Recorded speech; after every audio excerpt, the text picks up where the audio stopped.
Greetings, brothers and sisters. This is your brother Willie Muhammad, and welcome to another episode of I Have a Testimony. God came to us to seek and to save that which was lost. He raised a man from among us. He, the Honorable Elijah Muhammad, laid the foundation. What I'm doing is something that comes from him through me, and the thing that he uses in me to do the work is my faith in him and the word that he taught. To produce men and women who wanted to clean up their life and build an independent nation for the glory of God.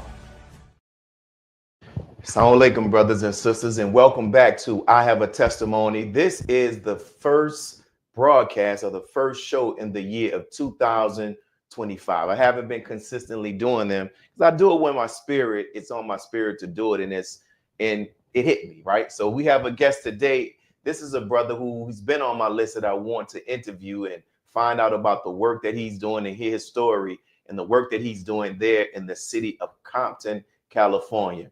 It's our brother. He's the student minister there. Our brother Mustaqim. I make sure I pronounce it right. Let's bring our brother on, brother Mustaqim Muhammad. Assalamu alaikum, my brother. Walaikum salam, sir.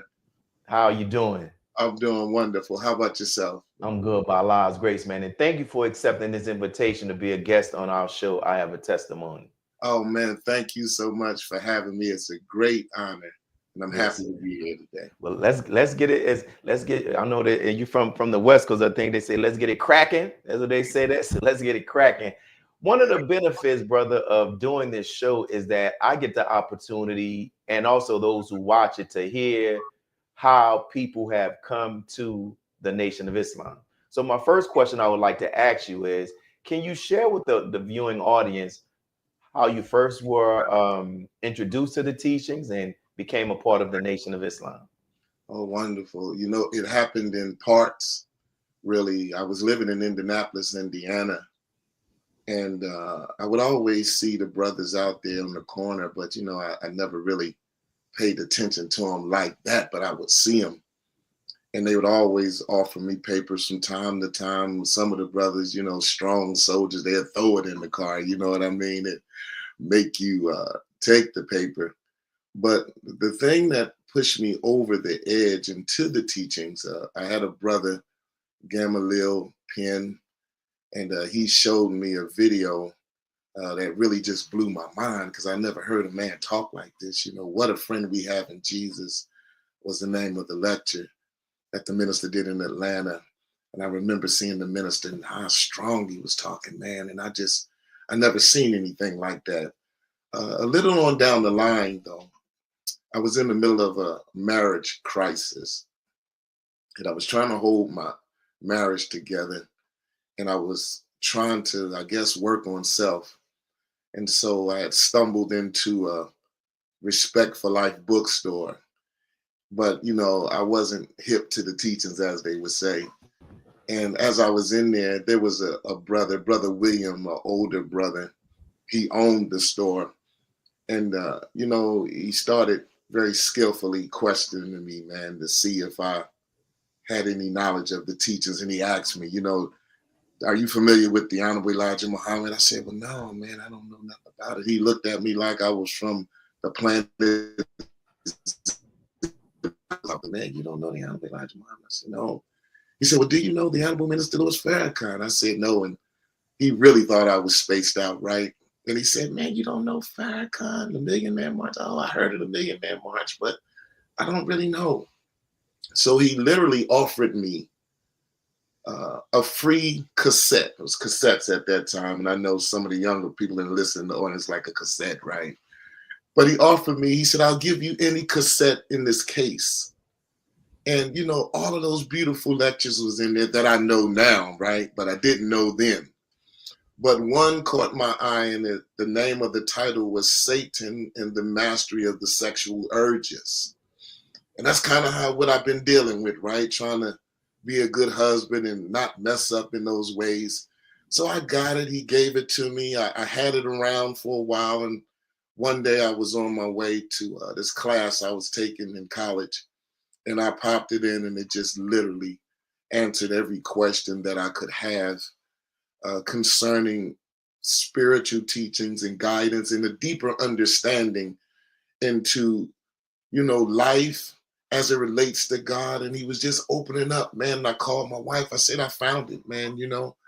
I still wasn't convinced that I wanted to be in the Nation of Islam or under the teachings of the Honorable Elijah Muhammad. I just wanted to hear more of the minister. And I called Brother William and I said, hey, man, where's this guy, this preacher is preaching at?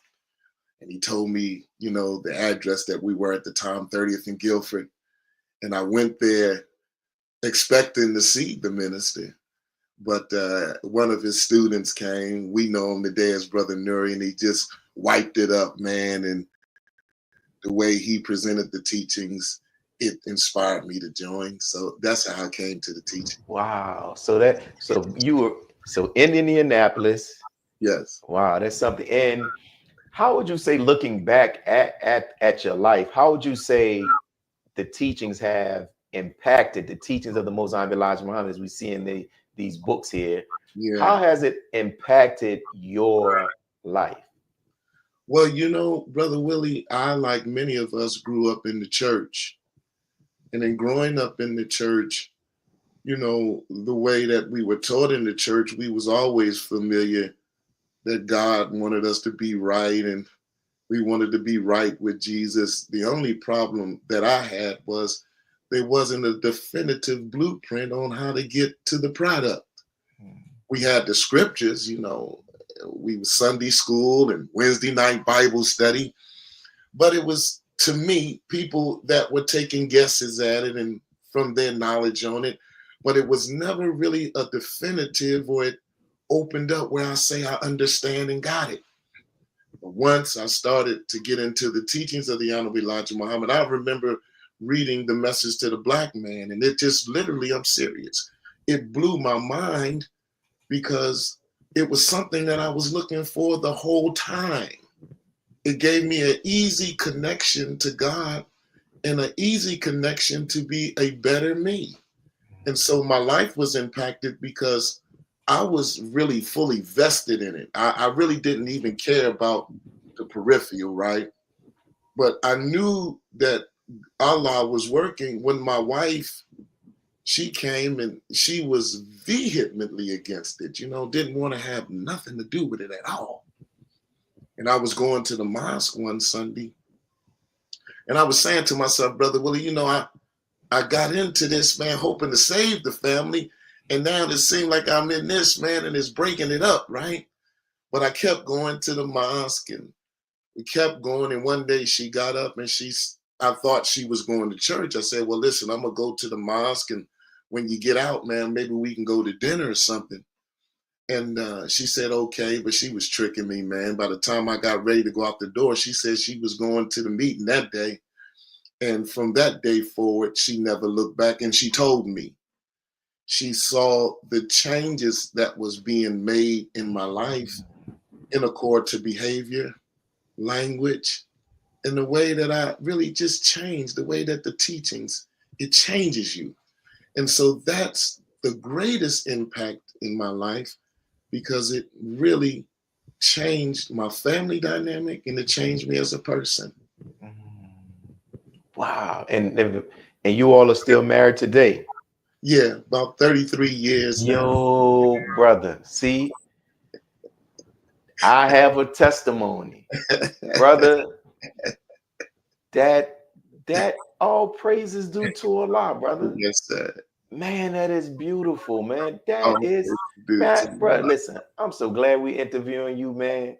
I'm so glad we interviewing you. So let me get back. Let me stop fanning. Let me get back to this, get back focused. So it impacted your life that way. You accepted in Indianapolis. Now you serve as the student minister of Muhammad Mosque number 54 in the city of Compton, right? That's correct. I'm gonna add a little. Can you tell us how you ended up getting from Indianapolis to Compton, and how you ended up becoming the student minister there? Well, my wife is originally from Long Beach, which is literally down the street from Compton. And her grandmother lived in Compton. And so we were in Indianapolis, and my wife was a captain there. I was an assistant minister and processing and all this. Her grandmother passed, and her father and mother invited us to come live in the house that was her grandmother's house.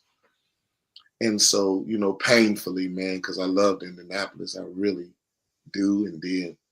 We made the decision to come out here to the West Coast.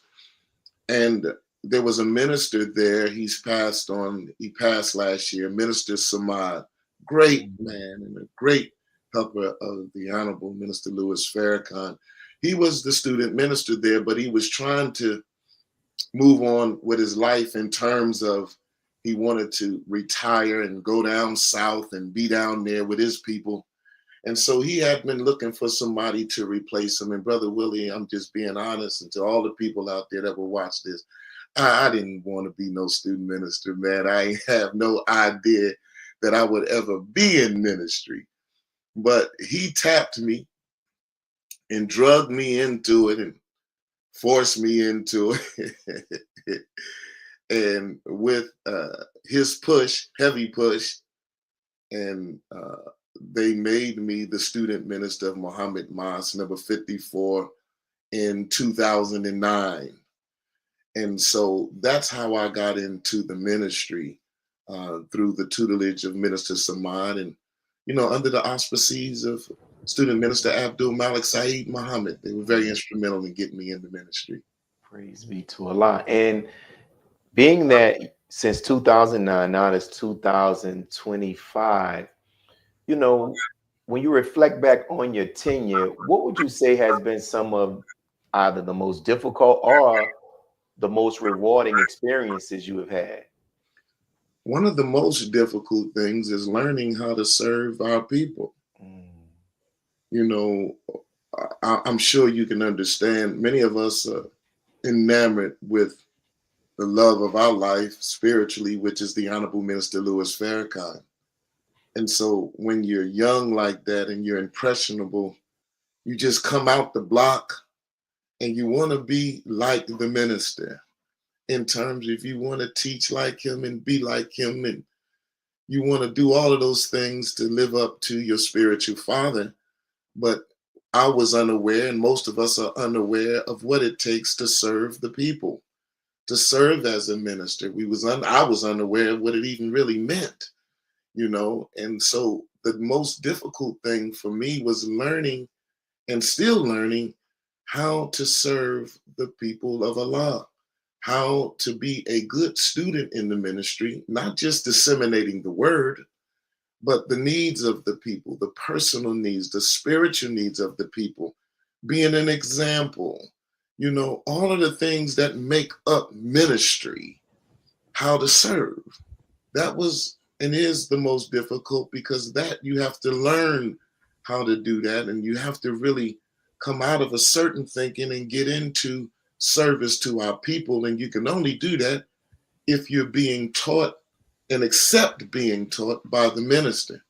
The most rewarding is every time I see a new convert come through, that light come on in their eyes when they accept, and you go out to class and they sitting in that seat, or you ask the sister's MGT captain, did the sister come, and they're learning and they're coming out to register in their nation. That's the most rewarding, because that's what we do it for, right? So I would have that as an answer. That's the most rewarding. Beautiful. And this is kind of similar to that question, but different in a sense. When you reflect on your tenure, what has been some of one of the most profound lessons you have learned? Wow. One of the greatest lessons, or most profound lessons, that I have learned and am learning is that it's less about me and more about the people of God. See, in this work, man, you get your feelings hurt real easy. You'll be misunderstood real easy. If your eye is on a certain thing, if you're afraid to be without, if you think that, people are supposed to take care of you while you take care of the mission, then you'll be hurt. You know what I mean? And that's very real. I'm saying this from a very serious place. I've learned that I have to move me out of the way, and I have to put my trust in what the minister told me that Allah would do for me, that he would take care of us, our needs. Now our wants is something else.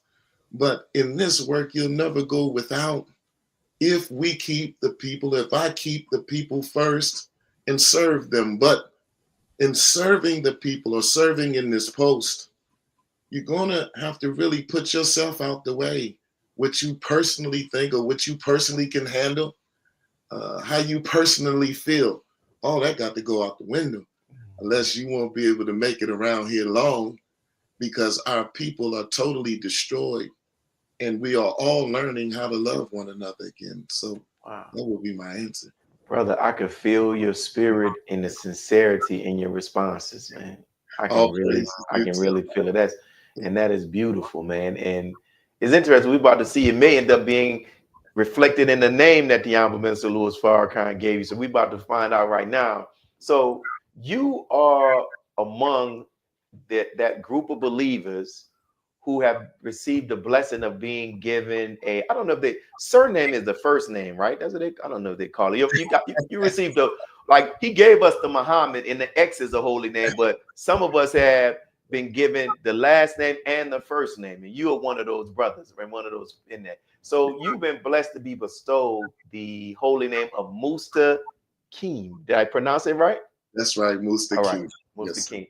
So tell us how that came about, how you felt about it, and shed some light on what the actual name means.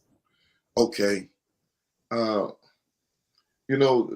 Nipsey Hussle, may Allah be pleased with all of his good and forgive his wrong, had just been murdered, and the minister made a trip out here to Los Angeles.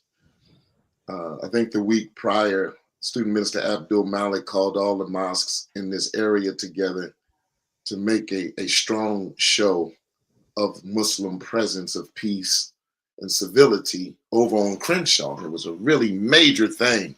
It went out all over the world, and it was just, man, absolutely unbelievable. The way that we were received and the way that the people looked at it. Well, the minister came, and, we were all there waiting to see if the minister would have us and to see us or speak to his student ministers. And I had sat for a while, and the brother had came down. He said, well, the minister's not going to see anybody today, so y'all can go. I went home, and as I was on my way going home, they called and said, hey, come back. The minister wants to see his student ministers. So I'm flying back to the hotel. When I get there, I'm just nervous, man. You're going in, man, to sit with the minister, right? And when we get up in the room, the minister was sitting, and we all sat down. And he raised up, he had his head as such, and he raised up, and he just went around the table. He started giving names, Rashidullah, you'll be Sabor, you'll be Brother Waliullah, who was Brother Hugh. He told Brother Hugh, well, I'm not going to change your name, Hugh Fritton. And they start talking in that beautiful Caribbean dialect, and we were laughing. And then he told Student Minister Kareem, you already have a holy name. It's the name that the Savior wanted the Honorable Elijah Muhammad to wear, so I'm not going to change that. Then he came back and gave Brother Hugh Waliullah. And then when he got to me, he said, brother, I didn't even know I was going to get a name, so I was shocked, you know what I mean?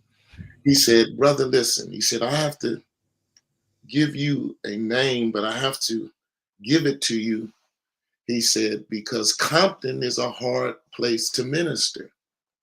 I said, yes, sir, dear Holy Apostle. And he said, listen, he said, it's been my experience with Compton that if you're in there trying to minister, you're either right or you're wrong. he said. And he said, I believe, son, that you're trying to be right. He said, so I'll give you a name. He said, I just have to give it to you, but I'll give it to you. And I said, yes, sir. And he went to talking. Then he asked, who knows the prayer in Arabic? And Brother Iman, who was Brother Charles, he said, started saying the prayer. And when he got to the part, Sirat al-Mustaqim, he said, that's it. He said, that's it. He said, but let me give it to you right, son. And I said, yes, sir. So we went on with the meeting, and he was talking and schooling us, man, and giving us these wonderful jewels. At the end, I think he called the Imam Sultan Rahman, because he was going to give student minister Abdul Malik the Saeed to go with his name. It was Abdul Malik, and he was going to give him Saeed, but he wanted to make sure that it was proper. He said, because Saeed was like a title. And then when he had him on the phone, he said, well, I have my minister here. He said, and I want to give him the name of Mustaqim Muhammad. And he said, is that okay? And I assume I wasn't on the other end, but he was talking to the imam. And he said, well, he says, I want him just to wear the name Mustaqim. He doesn't have to have an Abdul in front of his name. I just want him to wear Mustaqim. He said, can we do that? And then he was telling the minister, he said, okay, well, then he can just be Mustaqim Muhammad. And I was standing there, man, I'm crying and leaking and everything. Excuse my slang. No, I understand, my brother. But he said, yeah. He said, what does it mean? And as he was telling him, he was looking up at me. He said, yeah, upright, huh? He said, to stand upright, huh? He said, to guide on the straight path, huh? And he was looking at me while he was saying that. And he thanked the imam, and he held my hand and said that I could be Mustaqim Muhammad. We had a believers meeting later that night. And when we went down, he was coming in. And it's on the video. I think they showed it a few weeks after the believers meeting to the nation. And when he came around the corner, he pointed at me. He said, ooh, he said, I got your name upstairs, son. I got your name upstairs. And I was like, yes, sir, the Holy Apostle. And so while he was teaching, he called Rashid Julan, then he called me out. He said, now for straight out of Compton. He said, brother Mustaqim Muhammad. And, we all just went up, and it was a wonderful moment for me. Just a real quick tidbit. As he gave me my name upstairs earlier that day, I said, well, dear Holy Apostle, I have to give you the greetings from my wife, because if I don't, I won't be able to go home. And he started laughing. He said, how long have you been married, son? And at that time, it was 20-something years, maybe 25 or 27 years. He said, she's been very patient. And he blessed my wife with the name of Amina Muhammad. Wow. So I was whooped up, man. I was crying so hard. That you were. Give me some towels, man, to get myself together. But how do I feel, and how did it make me feel? I'm still living in a moment of unbelief. I really am. But I know in my heart, I believe it's an assignment, the name. I don't think that it's just a name. I think that it's an assignment, because he made a brother send me the text of all of the attributes of the name. And I was like, wow, man. So, you have to live up to that and strive to live up to things. But that's how I received it. Beautiful story, man. Beautiful. And this is why we do I Have a Testimony.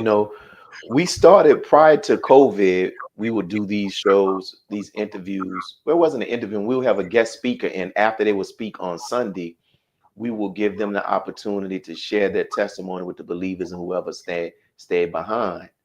And sitting at the dinner table with the Honorable Minister Louis Farrakhan, once Sister Claudette wrote her book, and the minister said, these are the type of stories that I don't get a chance to hear.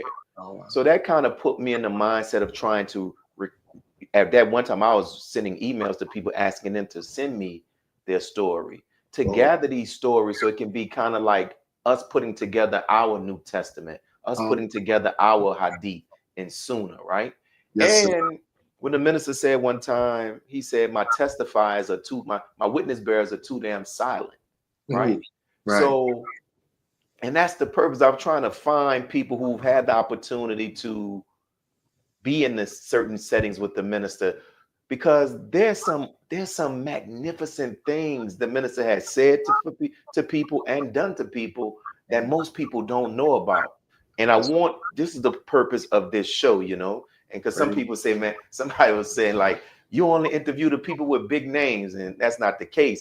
But there's a specific target and focus of this show that I feel like it's for years to come down the line, that people can come back and get these actual these hear these stories, and it's from our recording. So thank you for sharing that and all that you're sharing. And we're going to pause for one brief moment to get into these this kind of like a commercial break, and then we're going to get right back to it. So one second, Yes, my brother. Okay. So for all of those who are watching, if you would like to take out some airtime and promote your business or something that you're doing, we would encourage you to send an email, reach out to us, DM us or whatever, and we can work out some type of package where you can expose, our viewers can be exposed to your business, some product that you have. So let us know and we'll reach out to you, and we'll get something done. Also, while you're watching, make sure you hit that subscribe button, okay? Hit that subscribe button right now. Hit that button so you can follow us. And also, we are still in the process of working to pay off our mortgage. When we first kicked this off, we were trying to get 1,444 people to give $100. Now you see we're at 890. So we're chipping away at this thing so that we can have our own. We're free. We're not in debt to anybody, even though we're paying a black bank. But we want Muhammad to be free and free at last, right? In addition to that, if you know anybody that has a special testimony, even if they haven't met the minister and the minister shares something with them, but they have a very special testimony, as you're hearing our brother share his, reach out to us. You're going to see there's a link in the description. Click on that link.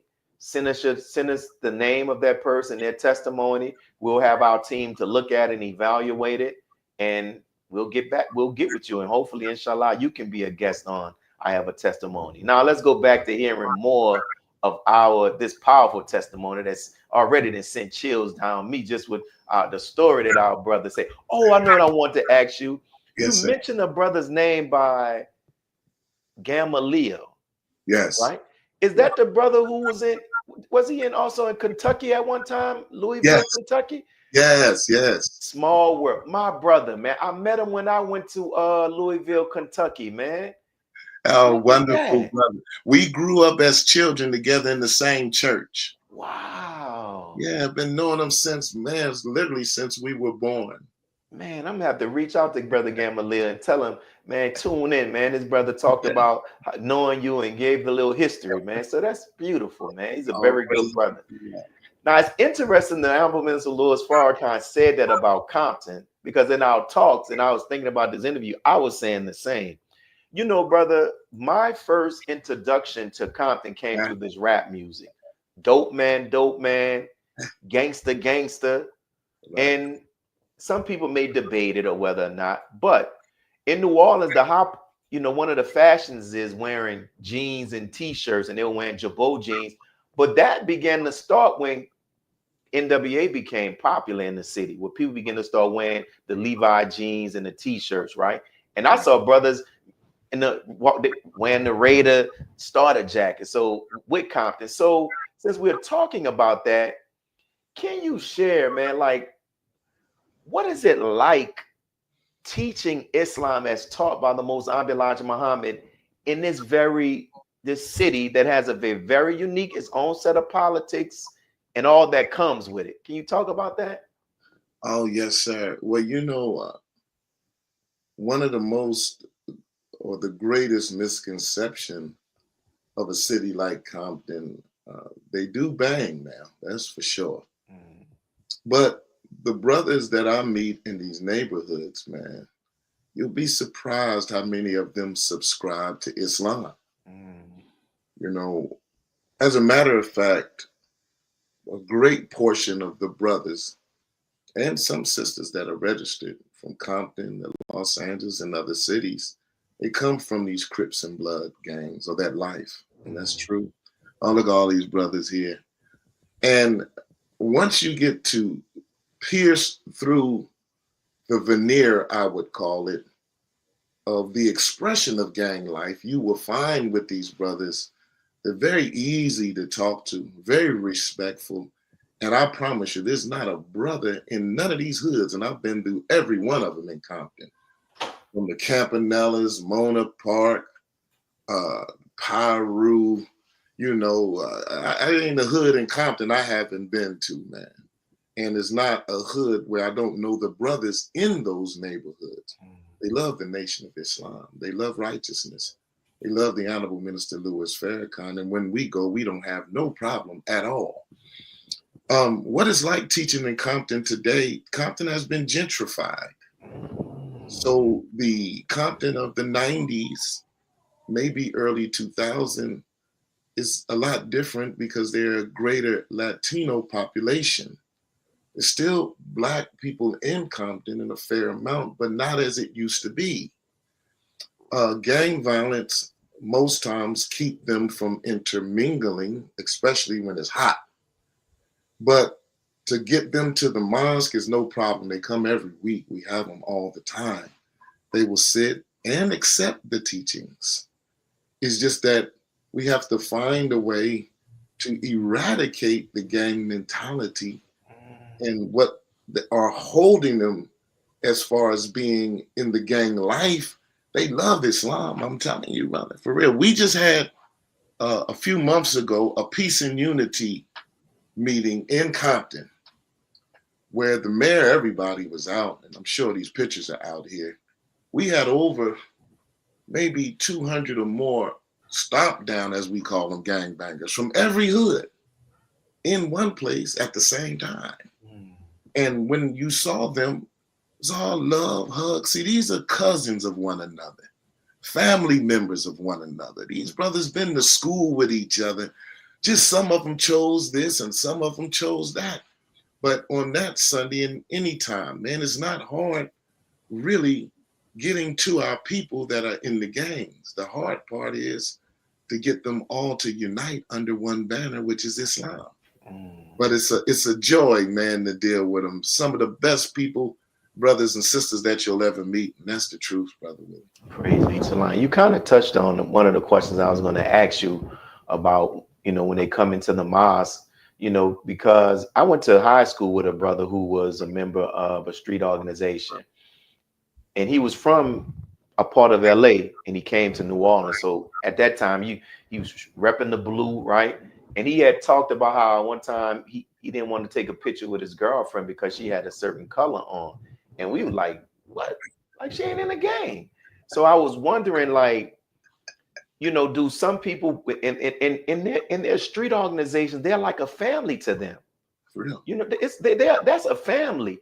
And sometimes, so I guess I'll still ask it. So when they come into the mosque, do some of them sometimes struggle to leave the affiliations, you know, and the beefs between certain sets and neighborhoods in the streets, and they don't filter into what we have? I would say it like this, Brother Willie. It never filters in the mosque as far as the aggression, beef, or even those type of problems. Mm-hmm. What you will see is a problem with what I would call behavior modification. Okay, a brother joining, he might be from a Piru. Well, he might want to wear a burgundy bow tie all the time or red.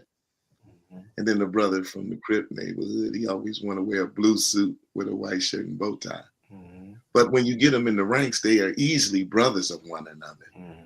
You know, that type of life is like a poison. And the poison leaves the system kind of slowly. You've been practicing this, man. So these habits that you have banging or living street life, it has to come out And it just takes diligence.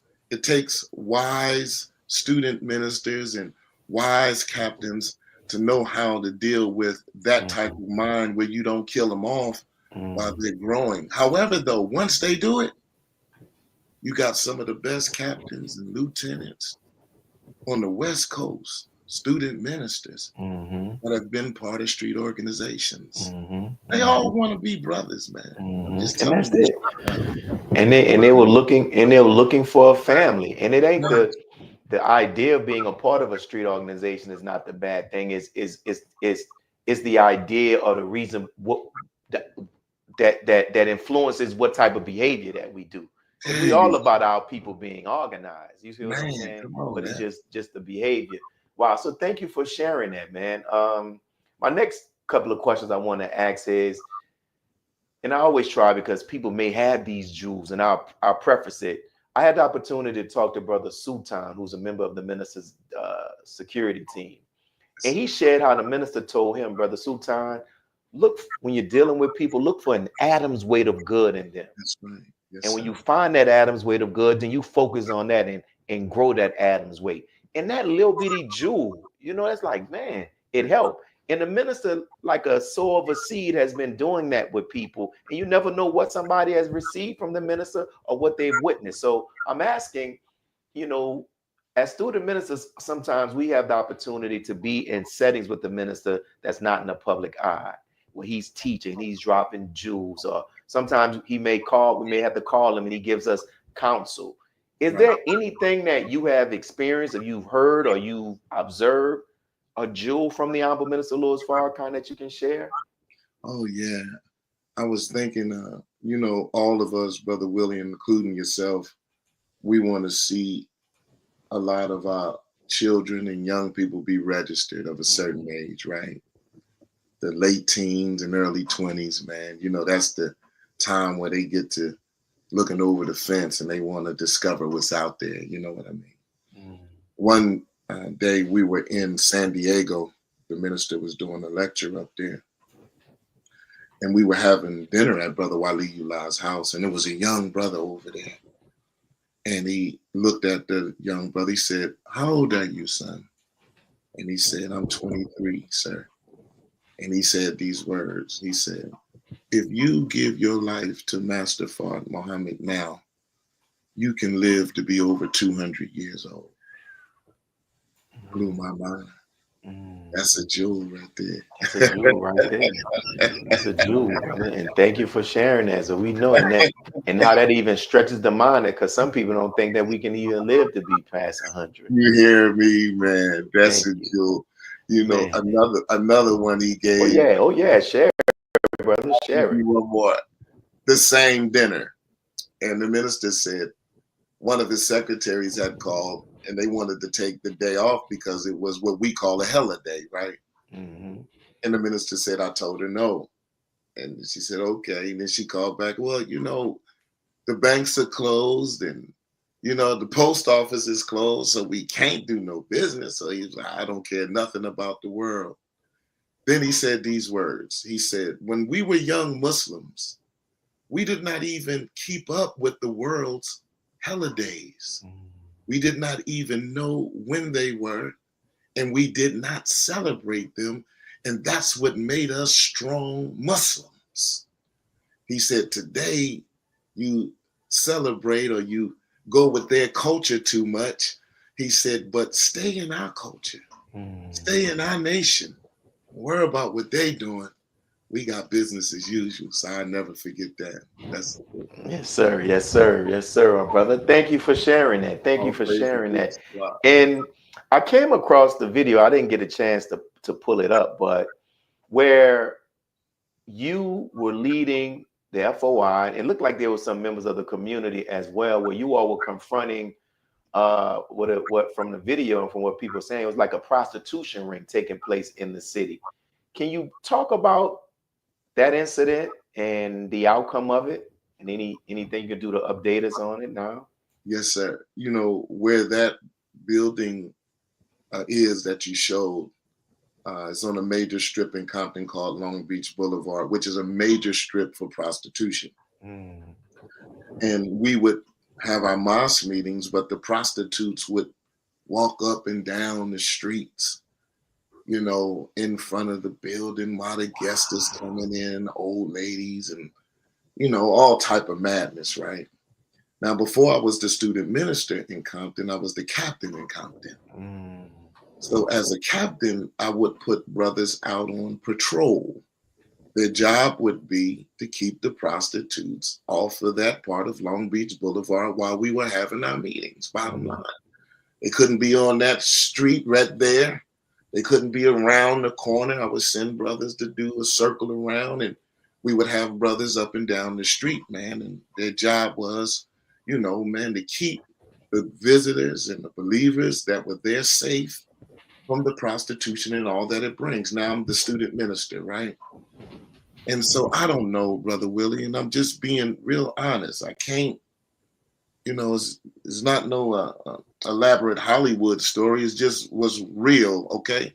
I don't know why I said it that Sunday, but this Sunday I was teaching and I was telling them how the minister was telling us that we had to police our own community.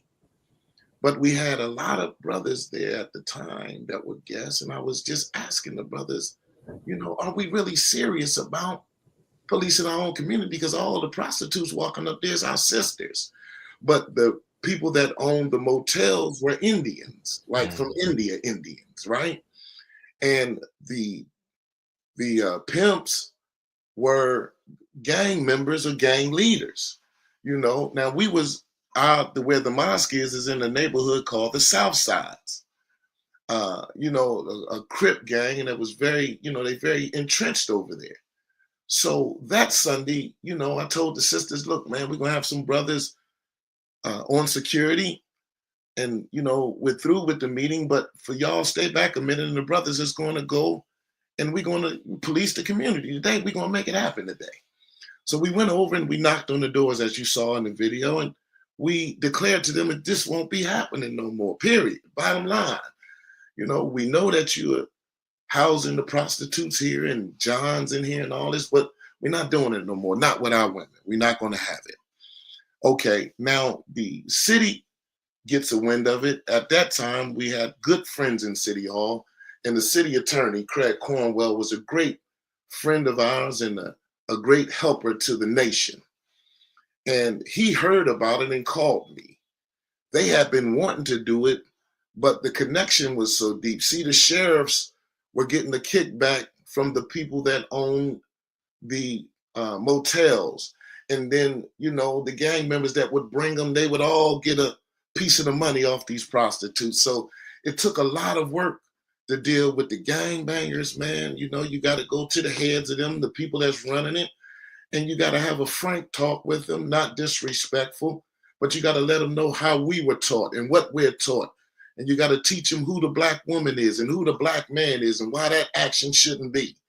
And then, man, you have to deal with the criminal element, which is not your people so much, but it is them. But you can't get no more criminal than the sheriffs that's getting the kickback, and then the Indians that's coming in and they are profiting off of the flesh. So the city attorney, when I laid the case to him, he agreed, and he decided to take it to City Hall. And he decided to bring forth a bill that would shut the motels down. Then they hired more sheriffs that would patrol, and they even asked us to help in the process of cleaning up Long Beach Boulevard. And so we had to go to city council meetings. They brought in the law firm, and after a while, before you know it, they shut that prostitution motel. NAACP joined church organizations. We had a walk final call newspaper, and it became a major city thing because everybody wanted to do something. But you know, Muhammad got the strength to do it, and Muhammad got the strength to unite our people. And so we shut it down.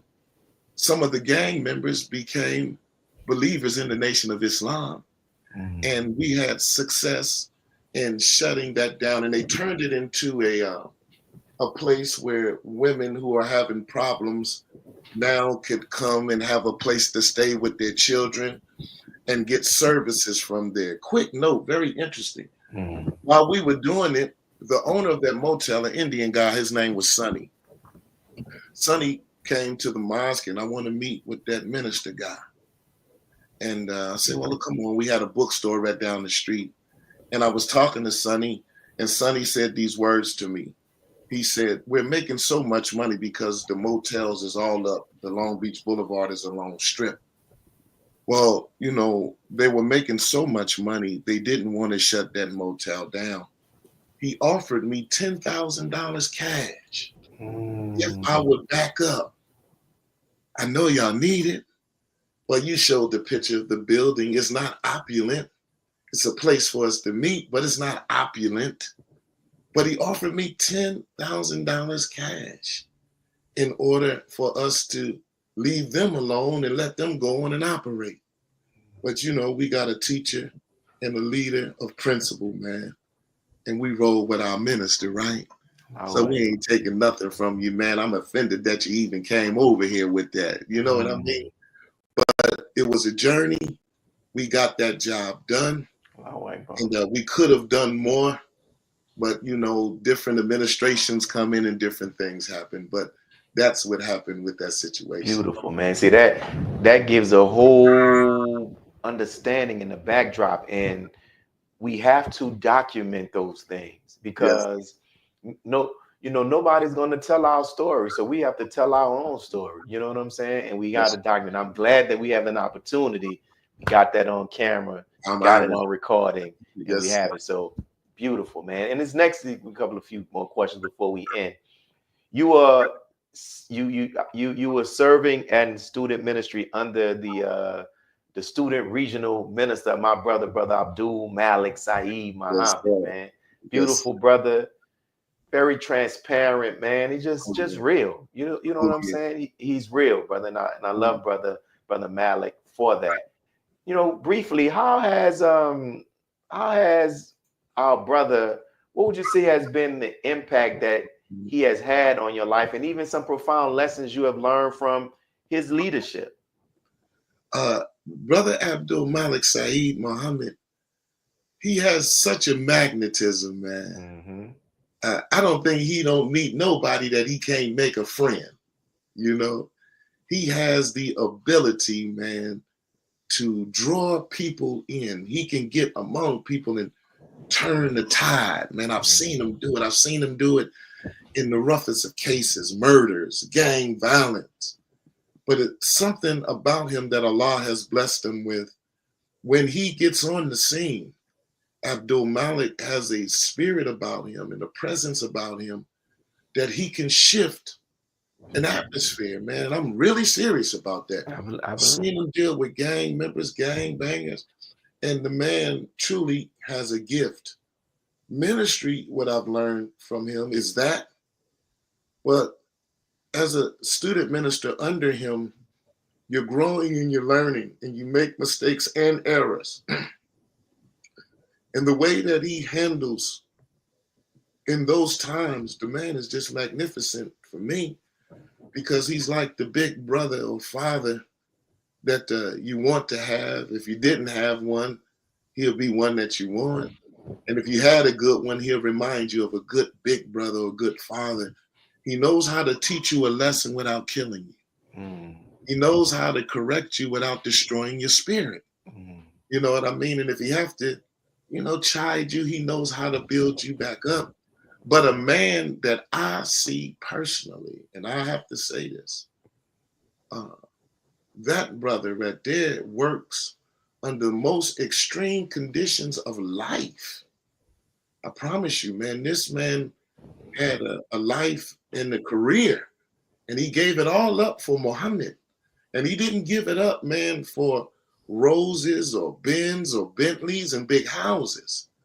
This man is really doing the work under strenuous circumstances, and he don't break stride. He don't fall down, man, and give up. This man works and he works and he works. He is a great example of the teachings of the Honorable Elijah Muhammad and a great reflection of what the minister desires for us to be. What I've learned from him, whatever state or condition is in your life, push them teachings. Don't give up. Don't punk out. Keep going forward, man. That's a great brother right there. Wow, beautiful, brother, and thank you for sharing that. And as we get ready to close, I've been watching this other podcast.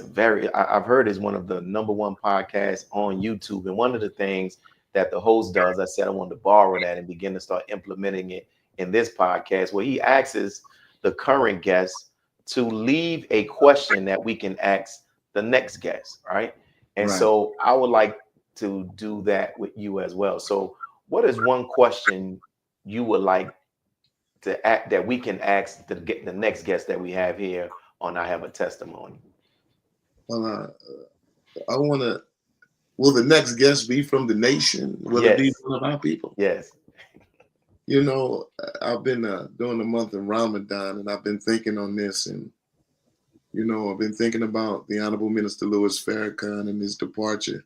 And the question I would have for the next guest on your show is, when the minister leaves us, will you remain with the nation? And why? And why? You know, this work, Brother Willie, you don't get rewarded in dollars and cents for this work. And you don't get rewarded with a retirement plan, even a health plan. So what is your motive for doing this work? And I want to know, because that's what I'm asking myself. You know, you like me, we're brothers and we have to work and make a meager living, but our love is here. So when he leaves and goes with his father, will we remain and will we continue to do the work? But why? Not just, yes, I will do it. Why do you want to do this work? A thankless work, a work that you rarely get thanked for what you do, the sacrifices you make, a work that you have to take on pain and tears sometimes. Why you want to do that type of work, especially when the minister won't be here to put some oil in your wound, man? So that would be the question I would have. That is a very great question, brother. That's a very great question, and a very relevant one. And we will make sure that we ask him that question. And as we get ready to close, first, brother Mustaqim, man, I thoroughly enjoyed the interview, brother. It watered my soul, and I haven't been doing the interviews as much, and I do them now when I have like the spirit to do it, when I just got this vibe. And when I ran across you at Savior's Day, I had that vibe and that energy, man. I said, I want to interview our brother. And I am glad that we did, because you shared your testimony, and what you shared, brother, is beautiful, man. And it will be good for other people to hear, and for other people who are not from the West Coast to be exposed to the talent that we have out there, and the brothers such as yourself. So as we get ready to close, was there anything you wanted to share that you didn't have the opportunity to share because maybe you forgot, or I just didn't ask the right question? And if so, you know, what is it? Well, I want to share a profound thanks to you for even considering your brother for a testimony. And I want to thank you for your service to the community of Muslims there. You know, I'm a student minister and you're one. Again, I'm very sincere when I say you have to have a certain type of love to minister, type of love to be in your nation of Islam. Brother, we're opposed by everybody. And sometimes we lose family. When I first joined, my family didn't even want to be bothered with me. And that's the truth, man. And so I just want to thank you for giving me the opportunity to have a testimony. And may Allah continue to bless you with your show and continue to bless the believers there. Thank you so much, dear. It's well deserved, brother. And if I didn't have to stop to get this next one in, we're gonna have to come back and get you again so you can tell more about how you dealt with the family. Because, you know, like in the Supreme Wisdom in the problem book, it talks about Musa having 59,999 books. And we know no man is walking around with that number of books on them. But we know that number symbolizes a people. And as I read that, I said, I wonder if Master Farad Muhammad is telling us that people are books. Right. You know, so you have gone through that experience, and there's some believer, man, I'm just going to ask you right now, because there's some believer who will see this and they're in that situation where their parents or their family members, their girlfriend, boyfriend, or whatever, saying, you select that, I'm not dealing with you. So if you can, tell us, how did you handle that, man? Let's just do it right now. With commitment, with a pain in my heart, but a commitment and a belief. My wife said that. My wife said, I don't want to hear Farrakhan in this house. And if you play him in the house, I'm going to take the children and leave. Ooh. When I went to recite, she stood at the door to block the door and said that these teachings not the teachings of God. This was of the devil. That was my wife. We didn't even sleep in the same bed, man, for months. That wasn't a good time. I was hurt. I kept going to the mosque, though, and I kept believing. I believed what the minister said. So I kept going with pain in my heart. Now, I'm not, any of you that are watching this, I'm telling you straight up, it's not going to not hurt to walk with Allah God. It's going to hurt, man. You got to make a price. There's a price you got to pay to take this type of walk, man. But this type of walk will reward you. I told you one day she got up and said, I'm going. I believe she wanted to know what they was teaching down there. I don't believe that she didn't think she was going to get got, but Brother Nuri got her. Wow. And she hasn't turned back from that day to this one, brother. Yo, listen. So you have to endure. You have to pay a price, man. But you will get rewarded for whatever price you pay if you stay consistent. Listen, give our sister the greetings from Mosque number 46 in New York. I wanted to give you the greetings and the believers too. Listen, and tell her, and the invite is on the table. Let her know, okay? Let her know. I'm gonna tell her, man. If she wants to do it after that story you just told. Let her know the invite is definitely on the table, okay? I definitely will, and I'm gonna have her contact you too. Tell her, don't be shy. Don't be like, no, I don't know, sister.